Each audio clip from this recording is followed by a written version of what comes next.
함께 보실 하나님의 말씀은 마가복음 1장 14절 15절 말씀입니다.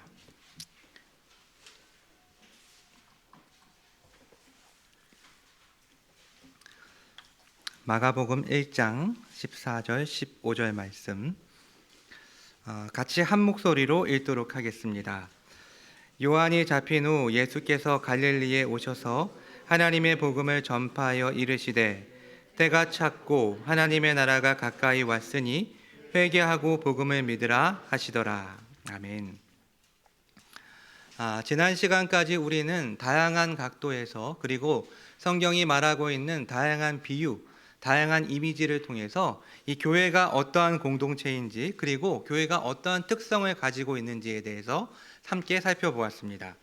그리고 오늘 우리는 이 교회와 하나님의 나라가 어떠한 관계가 있는지를 살펴보려고 합니다. 그래서 오늘 우리는 교회와 하나님의 나라의 관계를 제대로 이해하기 위해서 예수님과 하나님의 나라 그리고 구원과 하나님의 나라와의 관계를 살펴보고 결론적으로 이 교회와 하나님의 나라가 어떠한 관계인지를 살펴보려고 합니다. 먼저 예수님과 하나님의 나라는 어떠한 관계일까요? 신약 성경 안에서 가장 먼저 이 하나님 나라, 천국에 대해서 언급한 사람은 세례 요한입니다. 마태복음 3장 1절과 2절을 보면 그때에 세례 요한이 이르러 유대 광야에서 전파하여 말하되 회개하라 천국이 가까이 왔느니라 하였으니 라고 말씀하고 있습니다. 여기에서 이 천국은 통상 하나님 나라와 같은 의미로 사용이 되는데 이것은 어떠한 특정한 장소를 초월해서 하나님께서 왕으로 다스리시고 통치하시는 어떠한 통치 대상을 의미합니다. 사실 이 하나님 나라에 대해서는 지금까지 많은 논의가 있었는데 이 고대 사회에서는 영역이 없는 이 장소가 없는 나라라는 개념이 성립될 수가 없었고 그리고 또 이 나라라는 단어의 원어 이 헬라어 바실레이아가 주권, 통치 그리고 영역을 포함하는 단어이기 때문에 여기에서 이 영역과 이 장소의 개념을 완전히 제외시킬 수는 없습니다. 하지만 예수님께서는 누가복음 17장 20절 21절 중요한 말씀이니까 한번 찾아볼까요? 누가복음 17장 20절 21절입니다.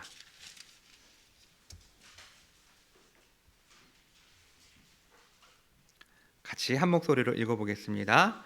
바리새인들이 하나님의 나라가 어느 때에 임하나이까 묻거늘 예수께서 대답하여 이르시되 하나님의 나라는 볼 수 있게 임하는 것이 아니요 또 여기 있다 저기 있다고도 못하리니 하나님의 나라는 너희 안에 있느니라. 아멘. 자, 하나님의 나라가 어느 때에 임하겠습니까? 라는 이 바리새인들의 질문에 예수님께서는 하나님의 나라가 눈에 보일 수 있게 임하는 것이 아니고 또 여기 있다 저기 있다고도 못하리니 하나님의 나라는 너희 안에 있다라는 이 말씀을 통해서 하나님의 나라가 단순히 공간, 이 장소를 초월한 하나님의 다스림과 통치 또는 통치 대상이라는 것을 알 수가 있습니다. 사실 이 구약 성경 안에서 천국, 이 하나님의 나라는 하나님이 다스리는 이스라엘 나라가 이 하나님의 나라였습니다. 하지만 이스라엘이 하나님의 말씀에 불순종하여 우상을 숭배했기 때문에 어떻게 됐습니까? 망했죠. 주전 722년에 아수르에 의해서 북이스라엘이 멸망을 당하고 주전 586년에 바벨론에 의해서 남유다가 멸망을 당하게 됩니다.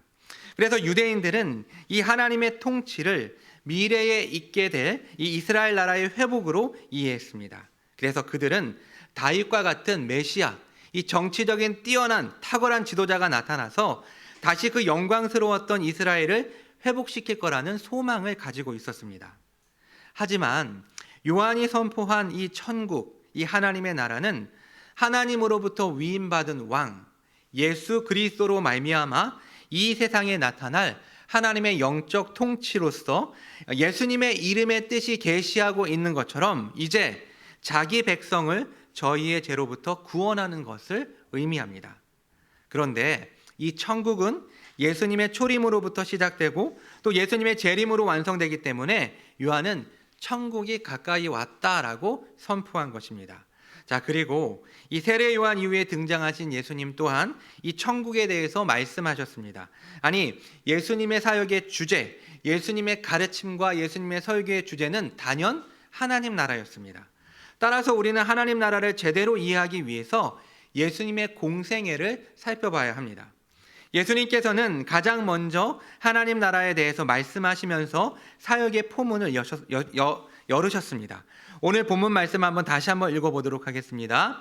요한이 잡힌 후 예수께서 갈릴리에 오셔서 하나님의 복음을 전파하여 이르시되 때가 찼고 하나님의 나라가 가까이 왔으니 회개하고 복음을 믿으라 하시더라. 아멘. 사실 예수님께서 이 갈릴리에서 사역을 시작하기 이전에 유대에서부터 사역을 시작하셨지만 이사야 이 9장 말씀을 성취하시기 위해서 이루시기 위해서 이방의 땅이라고 불렸던 이 갈릴리에서 본격적으로 사역을 시작하셨고 그 본격적인 사역을 시작하실 때 가장 먼저 하신 말씀이 바로 이 말씀 하나님 나라가 가까이 왔으니 회개하고 복음을 믿으라 라는 말씀으로 사역을 시작하는 것을 볼 수가 있습니다. 그리고 이렇게 예수님께서 하나님 나라에 대한 말씀을 가르치고 있는 동안 많은 병자들이 고침을 받고 귀신들이 쫓겨나기 시작합니다. 우리는 이러한 현상들이 하나님 나라가 시작되었다라는 것에 대한 증표로 이해할 수가 있습니다. 그리고 예수님께서는 산상설교를 통해서 하나님 나라 백성이 누구인지 또 하나님 나라의 백성들이 이 세상에서 어떻게 살아야 할지에 대해서 가르쳐 주셨고 또한 예수님께서 가르쳐 주신 수많은 비유들 하나님 나라의 비유였습니다. 마태복음 13장을 보면 천국은 이와 같으니 라는 말씀으로 하나님 나라가 무엇인지에 대해서 예수님께서는 가르쳐 주셨습니다. 그리고 마지막 사도행전 1장 3절을 보면 그가 고난받으신 후에 또한 그들에게 확실한 많은 증거로 친히 살아계심을 나타내사 40일 동안 그들에게 보이시며 하나님 나라의 일을 말씀하시니라. 하나님 나라의 일을 말씀하시니라. 즉 예수님께서는 부활하신 후 승천하시기 전까지 제자들에게 하나님 나라의 일을 가르치신 것입니다. 이처럼 예수님께서는 하나님 나라로 사역을 시작하셨고 또 이로 인해 수많은 증거들 병자들이 고침을 받고 귀신들이 쫓겨나는 하나님 나라가 시작되었다라는 증거들이 나타나기 시작했고 또 하나님 나라에 대해서 비유로 가르치셨고 또 하나님 나라 백성들이 누구인지 어떻게 살아야 할지에 대해서 가르쳐 주신 후에 마지막 이 지상에서의 40일 동안에도 하나님 나라에 대한 일을 제자들에게 총정리해 주셨습니다. 그러니까 예수님과 하나님 나라는 뗄래야 뗄 수 없는 관계입니다. 성육신하신 예수님은 이 땅에 오셔서 하나님 나라가 임했다라는 것을 선포하셨고 그것을 가르치셨고 또 그것을 입증하셨습니다. 바로 이것이 예수님과 하나님 나라의 관계라고 말할 수 있습니다. 곧 예수님의 오심을 통해 예수님의 초림을 통해 이 땅에 하나님 나라가 시작되었습니다. 자, 그렇다면 두 번째로 하나님 나라와 구원은 어떠한 관계가 있을까요?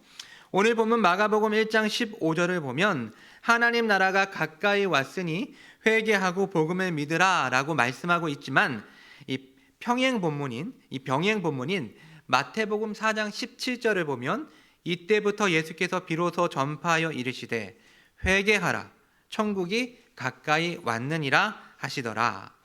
즉 오늘 본문과는 다른 순서로 회개하라 라는 명령어가 먼저 나오는 것을 볼 수가 있습니다.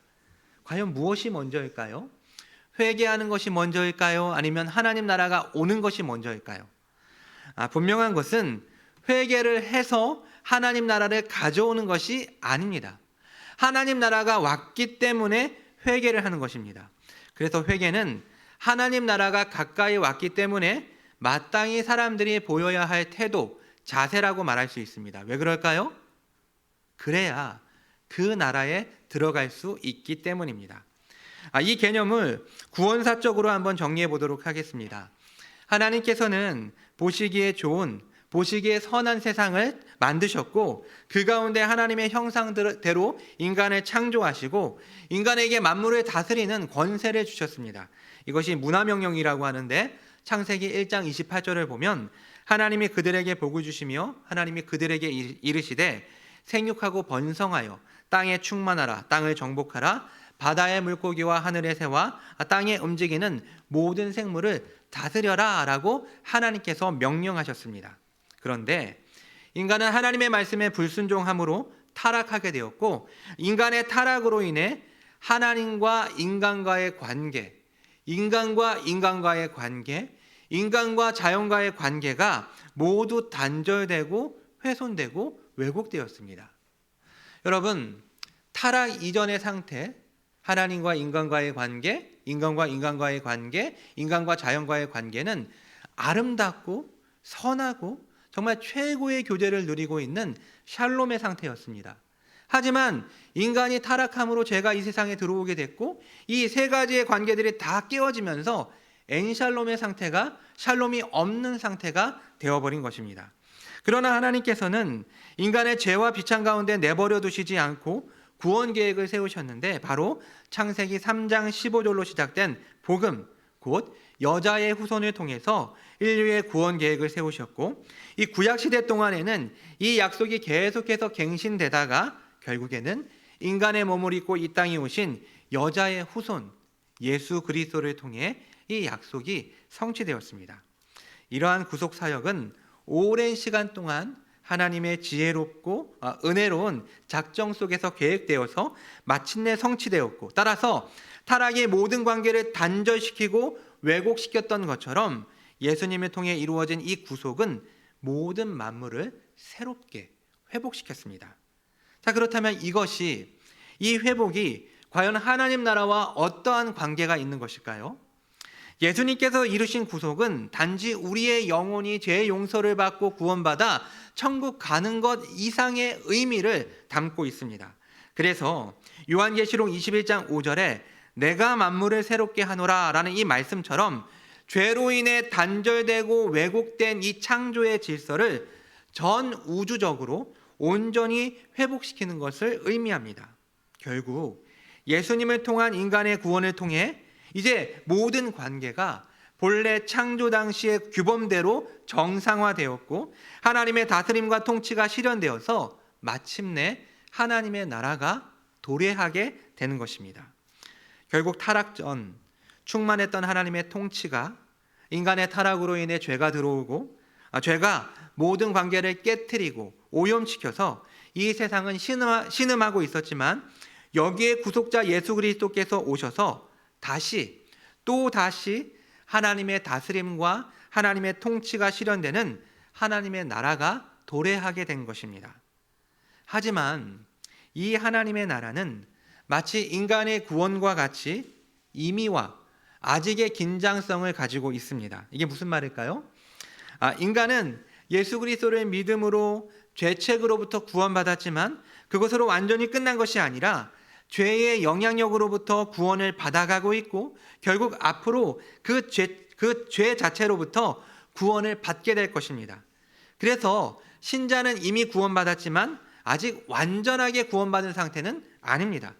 신자는 죽으면 1차적으로 구원이 끝이 나지만 그 상태가 완전한 구원의 최종의 상태가 아니라 예수님이 다시 재림하심으로써 완전히 구원의 완성을 맛보게 됩니다. 그런데 이 하나님 나라도 이 신자의 구원처럼 현재성과 미래성을 동시에 가지고 있습니다.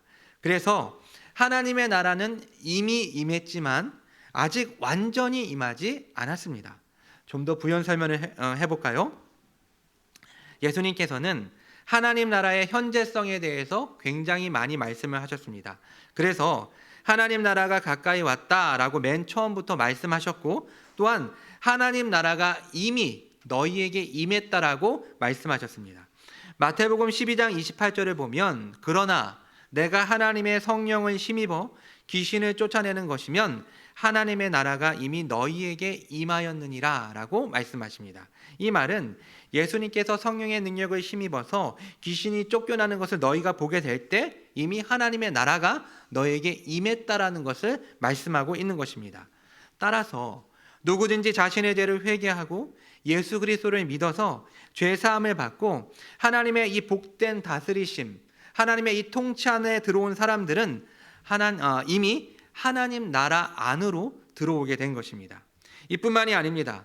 골로새서 1장 13절을 보면 그가 우리를 흑암의 권세에서 건져내사 그의 사랑의 아들의 나라로 옮기셨으니, 곧 예수님을 믿고 구원받은 사람은 흑암의 권세에서 그의 사랑의 아들의 나라, 곧 하나님의 나라로 옮겨진 것이라고 말씀하셨습니다.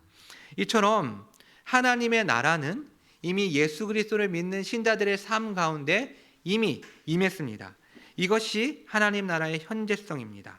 자, 그러나 궁극적으로 하나님 나라는 예수 그리스도께서 다시 오실 때 완성될 것입니다. 이 나라는 신자들, 곧 교회가 구원을 받고 들어가게 될 영원한 나라를 의미합니다. 요한계시록 21장과 22장은 완성된 하나님 나라에 대해서 우리에게 보여주고 있습니다. 그 가운데 21장 1절로 4절을 보면 한번 볼까요? 요한계시록 21장 1절로 4절 같이 한 목소리로 읽어보겠습니다. 또 내가 새 하늘과 새 땅을 보니 처음 하늘과 처음 땅이 없어졌고 바다도 다시 있지 않더라. 또 내가 보매 거룩한 성 새 예루살렘이 하나님께로부터 하늘에서 내려오니 그 준비한 것이 신부가 남편을 위하여 단장한 것 같더라. 내가 들으니 보좌에서 큰 음성이 나서 이르되 보라, 하나님의 장막이 사람들과 함께 있음에 하나님이 그들과 함께 계시리니 그들은 하나님의 백성이 되고 하나님은 친히 그들과 함께 계셔서 모든 눈물을 그 눈에서 닦아주시니 다시는 사망이 없고 애통하는 것이나 곡하는 것이나 아픈 것이 다시 있지 아니하리니 처음 것들이 다 지나갔음이로라. 아멘. 지금 이 말씀들이 묘사하고 있는 장면은 오늘날 지금의 상태를 말하고 있는 것이 아닙니다. 이 말씀은 하나님 나라가 완성된 후의 모습, 그리고 신자의 구원이 완전해진 상태의 모습을 묘사하고 있는 것입니다. 이것이 바로 하나님 나라의 미래성, 곧 하나님 나라가 아직 완전하게 우리 가운데 임하지 않았다라는 것을 말해주고 있는 것입니다. 그리고 이제 마지막 최종적으로 교회와 하나님 나라는 어떠한 관계일까요? 방금 전에 우리가 살펴보았던 것처럼 인간의 구원에 있어서 그리고 하나님 나라에 있어서 이 주제들이 이미와 그리고 아직 사이에 있는 상태로 설명할 수 있는 것처럼 교회와 하나님 나라의 관계 역시 동일한 방식으로 설명할 수가 있습니다. 그래서 교회는 이미 하나님 나라이다. 하지만 교회는 아직 하나님 나라가 아니다. 다시 한번 설명해 볼까요? 교회는 이미 하나님 나라이다. 그러나 교회는 아직 하나님 나라가 아니다. 말장난 같고 모순처럼 보이지만 이것은 사실입니다. 좀 더 쉽게 설명하면 하나님 나라와 교회, 이 교회와 하나님 나라는 동일한 속성을 가지고 있습니다. 하지만 교회는 아직 완전히 하나님 나라와 질적으로 같다고 말할 수는 없습니다. 먼저 교회가 하나님 나라인 이유는 첫 번째로 최고 통치자가 같기 때문입니다. 먼저 하나님 나라의 왕은 예수 그리스도이십니다. 하나님께서는 독생자 예수 그리스도를 당신의 보좌 우편에 앉히셨고 예수님께 하늘과 땅의 모든 권세를 주셨습니다. 그리고 그리스도를 교회의 머리가 되게 하심으로 교회는 예수님의 다스림과 통치를 받게 되었습니다. 이에 대해서 에베소서 1장 20절로 22절은 이렇게 설명합니다. 그의 능력이 그리스도 안에서 역사하사 죽은 자들 가운데서 다시 살리시고 하늘에서 자기의 오른편에 앉히사 모든 통치와 권세와 능력과 주권과 이 세상뿐 아니라 오는 세상에 일컫는 모든 이름 위에 뛰어나게 하시고 또 만물을 그의 발 아래에 복종하게 하시고 그를 만물 위에 교회의 머리로 삼으셨느니라. 이처럼 이 교회와 하나님 나라의 최고 주권자, 최고 통치자는 예수 그리스도이십니다. 두 번째로 교회의 교인과 하나님 나라의 백성이 같기 때문입니다. 웨스트민스터 신앙고백서 제25장 1항을 보면 우주적인 교회는 눈에 보이지 않지만 모든 택함 받은 사람들로 이루어져 있다라고 말합니다. 이것은 하나님 나라의 백성을 의미하는 것이죠. 그런데 이어지는 2장을 보면 보이는 교회도 보편적이며 우주적 교회로서 참 신앙을 고백하는 온 세계의 모든 사람과 그들의 자녀들로 이루어져 있고, 이 교회는 주 예수 그리스도의 왕국이라고 설명하고 있습니다. 여러분, 무슨 말입니까? 눈에 보이는 이 유용교회의 회원들이 전적으로 100% 하나님 나라의 백성이 되는 것은 아니지만 교회를 통해 하나님 나라의 백성으로 나아가고 있고, 따라서 교회 자체가 하나님 나라는 아니지만 하나님 나라의 모습이 있고 하나님 나라를 내포하고 있다는 의미입니다. 그래서 이 교회는 주 예수 그리스도의 왕국, 주 예수 그리스도의 나라라고 표현하고 있는 것입니다. 자, 이렇게 교회가 하나님 나라인 이유와 더불어서 두 번째로 교회가 아직 하나님 나라가 아닌 이유는 아직 먼저 이게 완성되지 않았기 때문입니다. 그래서 하나님 나라를 건물로 비유한다면 교회는 아직 공사 중인 건물이라고 말할 수 있습니다. 커다란 아름드리 나무에 비유한다면 아직 씨앗의 상태 또는 떡잎의 상태가 교회입니다. 원형이 아닌 것은 아니지만 아직 덜 자란 상태로 모든 면에서 부족하고 연약할 수밖에 없는 것입니다. 두 번째로 교회가 아직 하나님 나라가 아닌 이유는 유형교회 안에는 알곡도 있고 쭉쟁이도 있고, 또 알곡이라고 할지라도 아직 완전히 성숙하지 못한 성도들이기 때문에 교회를 완전히 하나님 나라와 동일시할 수는 없습니다. 마지막 세 번째로 교회는 하나님의 통치에 온전히 순종하지 못하고 있기 때문에 하나님 나라라고 할 수가 없습니다. 하나님 나라는, 완성된 하나님의 나라는 하나님의 뜻이 완전히 이루어진 것입니다. 그러나 지상의 교회는 하나님을 배반하거나 하나님의 뜻에 순종하지 못하는 경우들이 종종 일어나게 됩니다.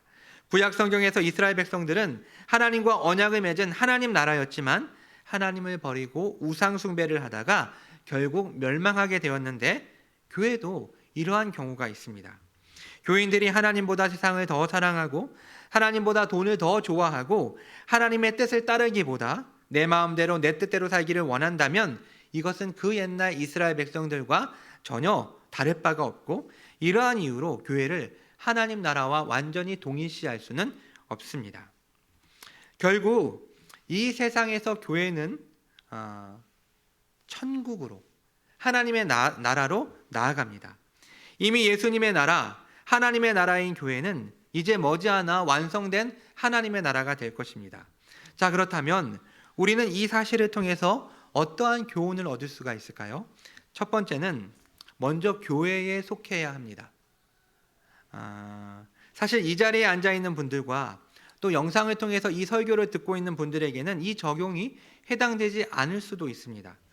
제가 몇 차례에 걸쳐서 설교 중에 이 가나안 성도, 가나안 교인에 대해서 언급한 적이 있고, 또 우리가 함께 읽고 있는 이 교회다운 교회에서도 이 문제를 언급하고 있습니다.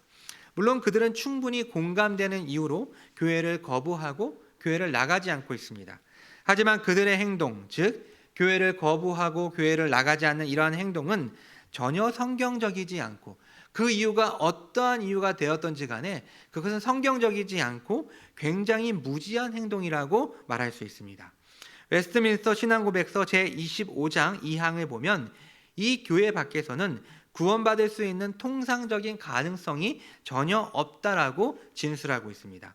여기서 이 말, 곧 교회 밖에 구원이 없다라는 이 말은 은혜의 방편으로 말씀과 성례가 유형 교회에게, 이 눈에 보이는 교회에게 맡겨졌기 때문에 이 구원의 방편이 시행되는 교회 밖에서는 통상적으로 구원이 거의 불가능하다라는 것을 의미하고 있는 것입니다. 하나님 나라로 들어가기 위해서, 구원을 받기 위해서 하나님의 택함을 받은 신자는 교회를 통해서 복음을 듣고 양육을 받아야만 정상적인 신앙생활을 할 수 있게 되는 것입니다. 따라서 구원받은 신자는 교회에 속해야 하고, 그렇게 함으로써 우리는 하나님 나라를 향해 나아갈 수 있습니다. 두 번째로, 신자가 교회에 소속되어서 하나님의 다스림과 통치를 경험하고 있다면, 곧 하나님 나라에 속해 있다면 신자는 이 세상 속에서 하나님 나라의 유익을, 천국의 유익을 누리며 살아야 합니다. 물론 하나님 나라가 완성되기 전까지 이 유익을 신자가 완전하게 완벽하게 누리고 경험할 수는 없습니다. 하지만 그에 대한 맛보기, 그에 대한 보증을 우리는 누릴 수가 있습니다. 자, 그렇다면 천국의 유익은 무엇입니까? 굉장히 많은 것들을 언급할 수 있겠지만 저는 기쁨을 말하고 싶습니다. 사랑하는 여러분, 여러분께서는 예수 그리스도를 믿음으로 이 교회에 소속되어서 구원을 받고 천국으로 나아가고 있는 이 과정 속에서 기쁘고 행복한 삶을 살아가고 있습니까? 물론 이 기쁨은 이 세상에서 말하는 기쁨이 아닙니다. 이 세상의 기쁨은 우리의 육체적 감각이 채워질 때 느끼는 감정입니다. 그래서 돈이 많아지고 좋은 차와 좋은 집을 얻게 되고 원하는 시험에 합격하게 되고 승진할 때 기쁨을 누리게 됩니다. 하지만 여기서 말하고 있는 기쁨은 하나님과의 바른 관계 속에 있는 상태를 의미합니다. 우리가 빌립보서를 통해 나누었던 것처럼 사도 바울은 지금 감옥에 갇혀서 자유를 구속받고 또 생사를 알 수 없는 상태였지만 기뻐했고 적극적으로 빌립보 교인들을 향해 기뻐하라고 강권했습니다. 그가 이렇게 열악하고 또 불안한 상태에서 기뻐할 수 있었던 것은 바로 자신이 그리스도 안에 있다라는 확신 때문이었습니다. 이처럼 신자가 교회에 소속되어서 하나님의 다스림과 통치를 누리고 있다면 이러한 기쁨, 세상이 알 수도 없고 세상이 줄 수 없는 기쁨, 그 누구도 빼앗을 수 없는 기쁨을 누리게 됩니다. 마지막 세 번째로 교회는 머지않아 하나님 나라에 이르게 될 것이라는 사실을 아는 사람은 예수 그리스도의 재림을 기다리며 살게 됩니다. 왜 그럴까요? 왜 예수님의 재림을 기다리며 살까요?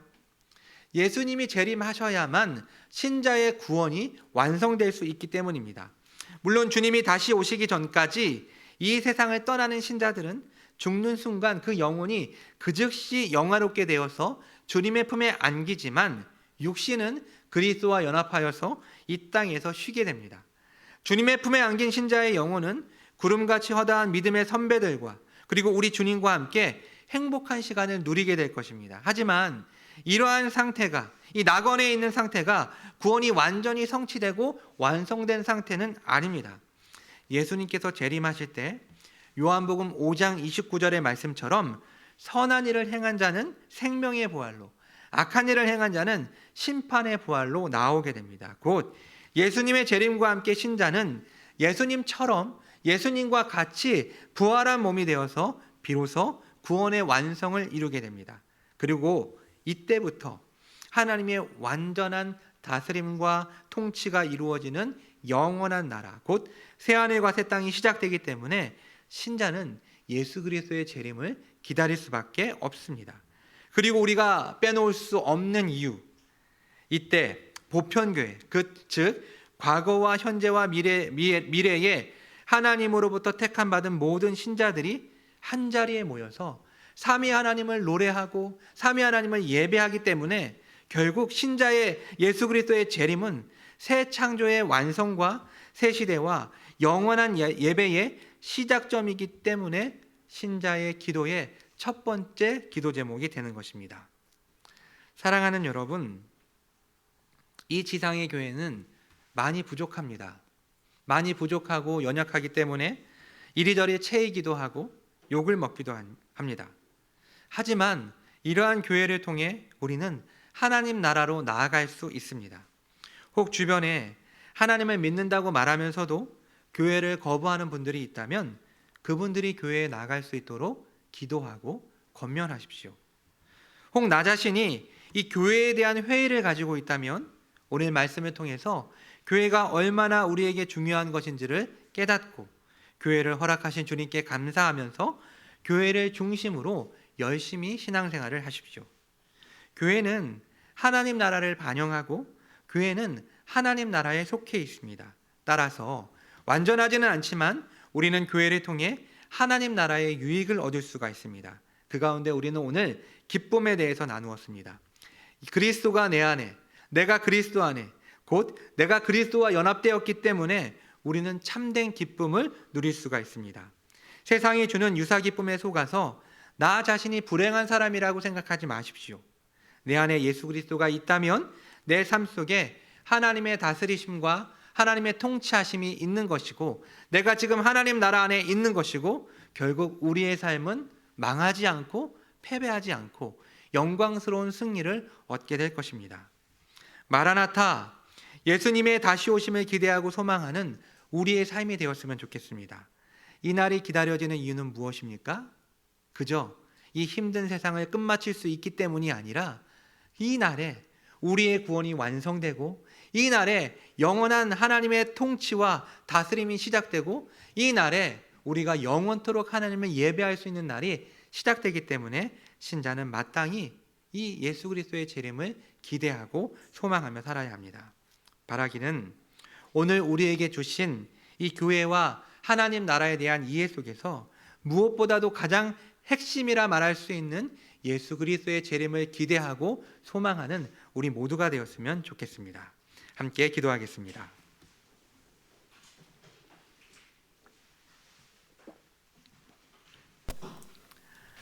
이 시간 오늘 우리에게 주신 하나님의 말씀을 생각하면서 기도하겠습니다. 하나님께서는 우리를 교회로 불러주셔서 천국으로 하나님 나라로 나아갈 수 있게 해주셨습니다. 여러분은 오늘날 교회의 외형적인 모습만을 보고 실망하고 교회에 대한 회의를 가지고 있지는 않습니까? 뭐 다 똑같네. 역시 그럴 줄 알았어. 이런 냉소적인 자세와 왜곡된 이해로 우리는 온전히 하나님의 다스림과 통치를 경험할 수 없습니다. 이 시간 우리가 함께 기도할 때 주님, 제가 교회를 사랑하는 마음을 갖게 해 주시옵소서. 하나님께서 허락하신 이 교회를 통해 이 세상에서부터 온전히 하나님의 다스림과 통치를 경험하고 그로 인해 천국의 기쁨을 누리며 살게 해 주시옵소서. 덧붙여 주님, 예수 그리스도의 다시 오심을 기대하고 소망하며 살기를 원합니다. 내가 가지고 있는 문제와 근심 때문에 마땅히 구해야 할 주님의 다시 오심을 잃어버리지 않게 하시고 기도할 때마다 주님의 다시 오심을 소망하며 이 세상 속에서 하나님 나라를 꿈꾸는 신자가 되게 해달라고 우리 한 목소리로 기도하도록 하겠습니다. 기도하겠습니다. 거룩하신 아버지 하나님 감사합니다. 오늘도 저희에게 하나님의 말씀을 통해서 이 교회와 하나님의 나라가 어떠한 관계가 있는지를 살피게 하시니 주님 감사를 드립니다. 하나님, 우리 가운데 저희 머릿속에 교회에 대한 회의적인 마음을 가지고 아버지 하나님 시험에 빠진 자들이 있다면 하나님 교회를 통해 우리가 하나님 나라로 나아갈 수 있고 교회를 통해 주님의 다스림과 통치함을 경험할 수 있다는 이 사실을 기억하게 해주시고 교회에 대한 바른 이해 속에 교회를 사랑하고 교회 중심적으로 신앙생활을 할 수 있는 변화가 그의 삶 가운데 일어날 수 있도록 인도해 주시옵소서. 이미 시작되어진 하나님의 다스림과 통치를 통해 저희들의 이 세상의 삶 속에서 천국의 기쁨을 맛보며 살아가기를 소망합니다. 이 세상의 여러 가지 조건들 속에서 저희들이 참으로 힘들고 어렵게 살아가고 있지만 그런 조건과 환경 때문에 아버지 하나님 주님이 주신 이 기쁨을 빼앗기지 않게 하여 주시고 무엇보다도 예수 그리스도와 연합된 신자 하나님의 다스림과 통치하심을 경험하는 신자는 아버지 천국의 기쁨을 빼앗길 수 없다라는 사실을 기억하면서 날마다 하나님 주님이 주신 이 기쁨으로 하루를 시작하고 하루를 마감할 수 있는 저희들의 삶이 되기를 간절히 소망합니다. 하나님 아버지, 예수 그리스도의 재림을 기대하고 소망하는 저희들의 삶이 되기를 원합니다.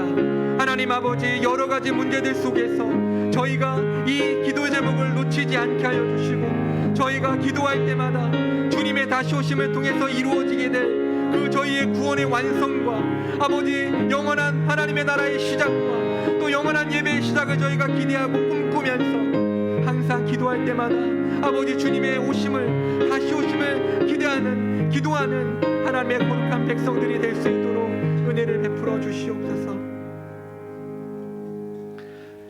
하나님 아버지, 오늘도 저희에게 하나님의 말씀을 통해 교회를 통해 천국으로 나아가는 사실을 깨닫게 하시고 저희가 교회를 어떻게 이해하고 사랑해야 할지 그리고 하나님 나라의 백성으로 이 세상 속에서 어떠한 유익을 누리며 살아야 할지를 알게 하시니 감사드립니다.